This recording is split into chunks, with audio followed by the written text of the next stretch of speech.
Indian chemical industry. अगर आपके पास कोई भी केमिकल शेयर है, अगर आप सोच रहे हैं कि केमिकल कंपनीज के अंदर आप निवेश करेंगे, तो आज के इस वीडियो को अच्छी तरह से देख लीजिए, क्योंकि इंडियन केमिकल इंडस्ट्री 9 से लेकर 12% तक सीएजीआर ग्रोथ आपको दिला पाएगा।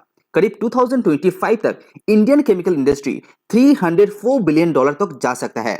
अगर आप एग्रो केमिकल की बात करें तो वो भी 2040 तक 8.5% सीएजीआर ग्रोथ आपको दिला पाएगा, जो अभी आपका 5.5 बिलियन का ही है। और इंडिया के अंदर मैक्सिमम ऑल केमिकल कंपनीज अपने जो कैपेसिटी है उसको इंक्रीज करने का कोशिश कर रहे हैं। अगर कैपेक्स की बात करें तो जहां पे दीपक नाइट्रेट 1500 करोड़, एसआरएफ 12500 करोड़, गुजरात 2750 करोड़, नवीन फ्लोराइन 1500 करोड़, आरती इंडस्ट्री 4000 करोड़, पीआई इंडस्ट्री 1300 करोड़। इस हिसाब से आप देख पाएंगे इंडियन केमिकल इंडस्ट्री बहुत ज्यादा कैपेक्स यहां पे इंक्रीज कर रहा है। लेकिन केमिकल कंपनीज का इतना ग्रोथ दिखाई दे रहा है, तो इतना कैपेक्स कर रहा है, लेकिन शेयर प्राइस इतना नीचे क्यों गिर रहा है? तो चलिए उसी को जानने की कोशिश करेंगे। तो आज के इस वीडियो के अंदर हम लोग 5 वो कारण जानने की कोशिश करेंगे जिसके चलते इंडियन केमिकल कंपनीज का शेयर प्राइस इतने नीचे गिर रहा है, इतना ग्रोथ लॉन्ग टर्म में देखने के बावजूद भी। तो चलिए जान लेते हैं एक एक करके वो 5 कारण। इससे पहले मैं 2-3 वीडियो बना चुका हूं केमिकल कंपनीज के ऊपर, जहां पे मैंने रिकमेंड किया है 5 स्पेशलिटी केमिकल कंपनीज के बारे में, 2 एग्रो केमिकल कंपनीज के बारे में, और भी बहुत कुछ। तो चैनल में जाकर वो भी आप देख सकते हैं। नंबर 1 जिसके चलते इंडियन स्पेशलिटी केमिकल का शेयर इतना नीचे गिर रहा है, वो है रॉ मटेरियल्स के अंदर वोलेटिलिटी। तो रिसेंटली आप लोगों ने देखे होंगे कि पेंडेमिक के बाद जो रॉ मटेरियल्स का प्राइस है वो बहुत ज्यादा बढ़ चुका था, इसीलिए कंपनीज का जो मार्जिन है वहां पे कंप्रेस्ड होते हुए आपको देखने को भी मिला है। जैसे कि क्रूड ऑयल 2020 तक $30 के आसपास हुआ करता था, वो 2022 यानी कि विद इन 2 ईयर यहाँ पे $120 तक पहुंच गया था। तो इससे क्या होगा, जो जितना भी डेरिवेटिव्स था, यानी कि जो स्पेशलिटी केमिकल्स, एग्रो केमिकल्स जो डेरिवेटिव्स मंगाता है, उसका प्राइस यहाँ पे बहुत ज्यादा बढ़ गया था, जिसके चलते यहाँ पे कंपनी के ऊपर थोड़ा सा मार्जिन के अंदर दबाव भी आप लोगों ने देखे होंगे। तो जब यहाँ पे क्रूड ऑयल का प्राइस इंक्रीज हो जाता है तो डेरिवेटिव्स का प्राइस भी इंक्रीज हो जाता है, तो कंपनीज को यहाँ पे महंगा खरीदना पड़ता है।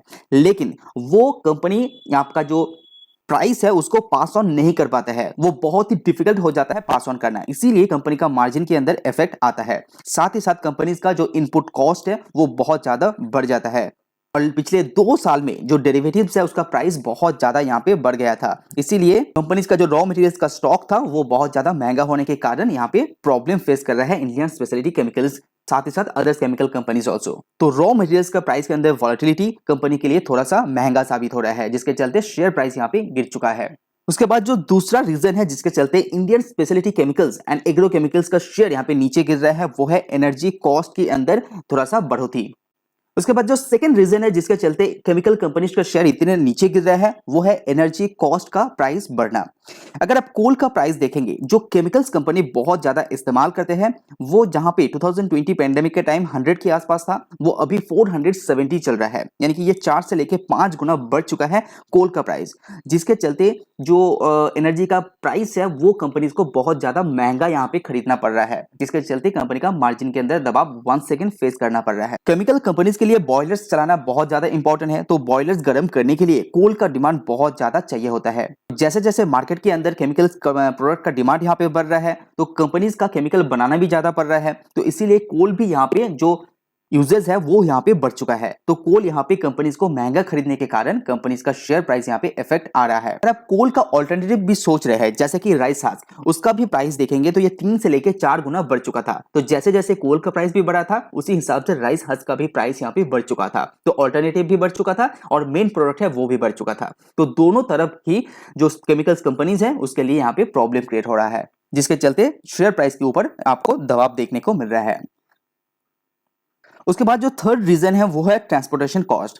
अगर आप ट्रांसपोर्टेशन कॉस्ट देखेंगे केमिकल कंपनीज का, तो वे 4 से लेके 5 गुना हो चुका था, यानी कि जो भी product Indian chemical company export करता था उसका प्राइस जो ₹1 देता था वो यहाँ पे 4 से लेके ₹5 हो गया था। तो आप सोच सकते हैं कि कितना बड़ा दबाव केमिकल्स कंपनीज के ऊपर पिछले 2 सालों से यहाँ पे दिखाई दे रहा है। अभी तो ये हालत सुधर रहा है, अभी बहुत ही कंट्रोल में आ चुका है, लेकिन अभी भी ये प्राइस थोड़ा सा ज्यादा है लेकिन मैं आपको बता दूं, ये जो फ्रेट कॉस्ट है ये बहुत ज्यादा महंगा होने के कारण कंपनीज का अच्छा खासा पैसा एक्सपोर्ट में भी जा रहा था, जिसके चलते केमिकल कंपनीज का शेयर इतना नीचे गिर रहा है। उसके बाद जो चौथा रीजन है वो है डिमांड के अंदर स्लो डाउन। अगर आप इंडियन हालत देखेंगे और साथ ही साथ ग्लोबल मार्केट भी देखेंगे, दोनों की तरफ सबसे जो ज्यादा प्रॉब्लम हुआ है वो है एक्सपोर्ट का एरिया।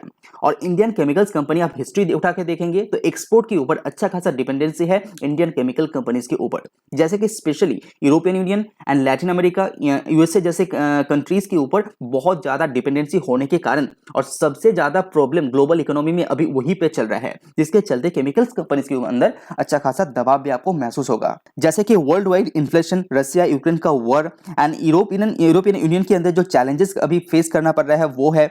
इसी कुछ कारण के चलते केमिकल कंपनीज के ऊपर अच्छा खासा प्रेशर है। नेक्स्ट जो फाइनल कारण है जिसके चलते इंडियन केमिकल कंपनीज यहां पे शेयर प्राइस इतना नीचे गिर रहा है वो है इन्वेंट्री रोटेशन। शायद आपको पता होगा कि केमिकल कंपनीज हमेशा अपने स्टॉक को मेंटेन करते हैं। 6 से लेके 12 महीने तक स्टॉक हमेशा मेंटेन करके रखना पड़ता है। मार्केट के अंदर कोई भी ग्लोबल प्रॉब्लम आ सकता है, डोमेस्टिक प्रॉब्लम भी आ सकता है, उसके चलते अपने सप्लाई को बंद नहीं कर सकते हैं। इसी के कारण स्टॉक को मेंटेन रखना बहुत ज्यादा इंपॉर्टेंट है, जिसके चलते यहाँ पे हाई प्राइस में इंडियन केमिकल कंपनी से अपने प्रोडक्ट यानी कि रॉ मटेरियल्स खरीदा था, जिसको कंपनी को धीरे धीरे निकालना भी पड़ रहा है। अभी जो प्राइस थोड़ा सा स्मूथ हुआ है, लेकिन उसका इफेक्ट आपको 2 क्वार्टर बाद में ही मिलेगा, क्योंकि इन्वेंट्री को रोटेशन किया जाता है। तो ये एक कारण है शेयर प्राइस नीचे गिरने का। लेकिन मैं साथ में ये भी आपको बता दूं कि इंडिया के अंदर जितना भी फ्लोरीन केमिकल्स है उसका ऊपर उतना इफेक्ट नहीं आया है, तो उसको ऊपर भी हम नजर रख सकते हैं। तो अगर आपके पास कोई भी केमिकल शेयर है, अगर आप सोच रहे हैं कि नया केमिकल कंपनीज के अंदर हम निवेश करेंगे, तो सारे कुछ बातों के ऊपर नजर रखिए, उसके बाद ही निवेश कीजिए। हालांकि आपको बता दूं, ये जो 5 कारण है जिसके चलते शेयर प्राइस नीचे गिर रहा है, ये सारी जो प्रॉब्लम है ये शॉर्ट टर्म की प्रॉब्लम है।